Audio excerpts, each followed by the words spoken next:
අලුත් දෑ නොතනන ජාතිය ලොව නොනැගී. ඔබ දන්නවා මේ අලුත් සොයා ගැනීම් වලට අපි වැඩි අවධානයක් යොමු කරන්නට ඕනේ. අලුත් සොයා ගැනීම් හරහා අපිට හැකියාව තිබෙනවා අපේ නම ජාත්‍යන්තරයට රැගෙන යන්නට පවා.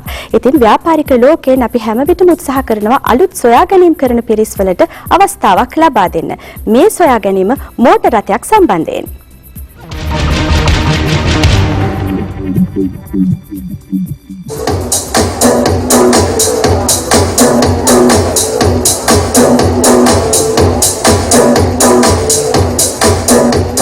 අපේම කෙනෙක්ගේ දෑතින් නිමවුණු මේ විදුලි මෝටර රථයේ අපි කුංචි ගමනක් ගියා. බොහොම අපූර්ව සුවපහසු ගමනක් තමයි ගියේ. අපි කාලයක් බලා හිටිය නිර්මාණයක් තමයි මේ අද හැබෑ වෙලා තියෙන්නේ. මේ නිර්මාණයේ නිර්මාතෘවරයා අපිත් එක්ක ඉන්නවා දැන්. අපි එතුමාත් එක්ක කතා කරමු. අයිබෝන් ඔබතුමාට. ඔබතුමාගේ නම සඳහන් කරොත් මම කපිල ඩිසිල්වා. ඔව් ඔබතුමා නිර්මාණය කරන මේ නිර්මාණය ගැන හඳුන්වා දීමක් කරොත්. මම මේ නිර්මාණය ඇත්තටම නිර්මාණය කරන්න ප්‍රධානම හේතුව තමයි මගේ එදිරිදා කටයුතු වලට ටිකක් වියදම් අඩුවෙන් අපේම දෙයක් හැටියට නිර්මාණය කරගන්න ඕනේ කියන අවශ්‍යතාවය මට තිබුණා.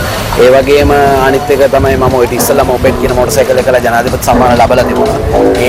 ඒකේ තිබිච්ච උනන්දුවත් එක්කම තමයි මේ නිර්මාණය ඇත්තටම මම බිහි වුණේ. ඔව් කපිල මහත්මයා අපිට කියන්නේ මේකේ තියෙන විශේෂත්වය කියන්නේ මේක විදුලි බලයෙන් ක්‍රියා කරන්නේ. කොහොමද ඒ ක්‍රියාකාරීත්වය? මේක ඇත්තටම බැටරි ඇම්පියර් 120 බැටරි 5ක් සමග තමයි මෝටරේ ක්‍රියාකාරීත්වය තියෙන්නේ. අපි බැටරිස් ඇත්තටම අපේ බැටරිස් අපි මේ විදිහට තමයි කරන්නේ. නමුත් මේව తాවකාලික දැනට දාලා තියෙන බැටරිස්. මේවා මීට වඩා වෙනස් වෙනවා. ඇත්තටම ක්‍රියා කරන්නේ බැටරි 5කින් 12 වෝල්ට්ස් බැටරි 5ක් සම්බන්ධ කරලා මේ බැටරි 5 කිලෝවොට් 5ක මෝටරයකින් තමයි අපි මේක ධාවනය කරන්න හදලා තියෙන්නේ. ඒක සම්පූර්ණයෙන්ම මේක ධාවනය වෙන්නේ ඉන්ධන කිසිම දෙයක් අපි පාවිච්චි කරන්නේ නැහැ. විදුලිය තනිකර අපි ගෙදරින් 5 ඇම්පියර් බැටරි charge කරගෙන ඒ බැටරි පහෙන් තමයි අපි මේ මෝටර රථය ධාවනය කරන්නේ. කපිල මේ බැටරියෙන් charge කරාම අපි කොච්චර දුරක් වගේ යන්න පුළුවන්ද? ඔව් මෙහෙම සාමාන්‍යයෙන් දැනට අපි මේක දුවලා බලලා අපි ටෙස්ටිං වලදී කරගත්ත විදිහට 100ත් 120ත් අතර ඒ ප්‍රමාණයක් එකවරක් charge කරාම ඒ වගේ දුරක් අපිට ගමන් කරන්න පුළුවන් හැකියාව තියෙනවා. ඔව් එතකොට වියදම් පිළිබඳව ප්‍රශ්නයක් එයි.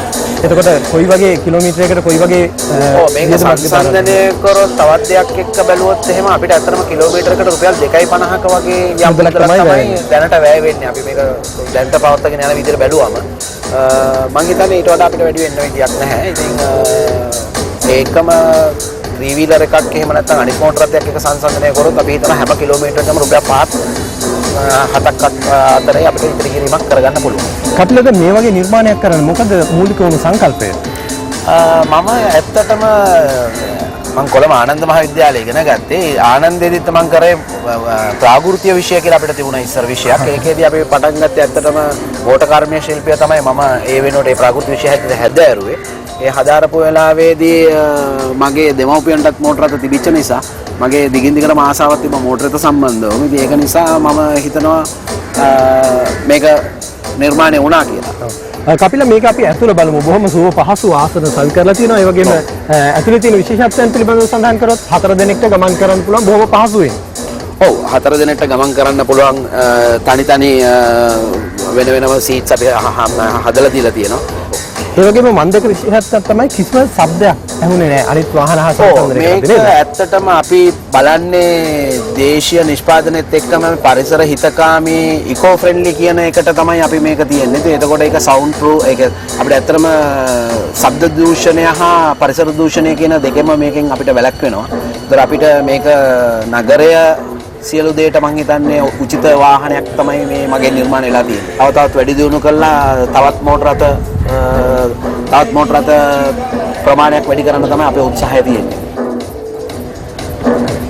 කපිලට අපි බෙහෙවින් මිශ්‍රිතවන්ත වෙන මේ නවතම නිර්මාණ පිළිබඳව හඳුනා දීම පිළිබඳව. ඒ වගේම අපි මේ සුව පහසු වාහනේ පුංචි රවුමක් අයින්ලා යන්නේ.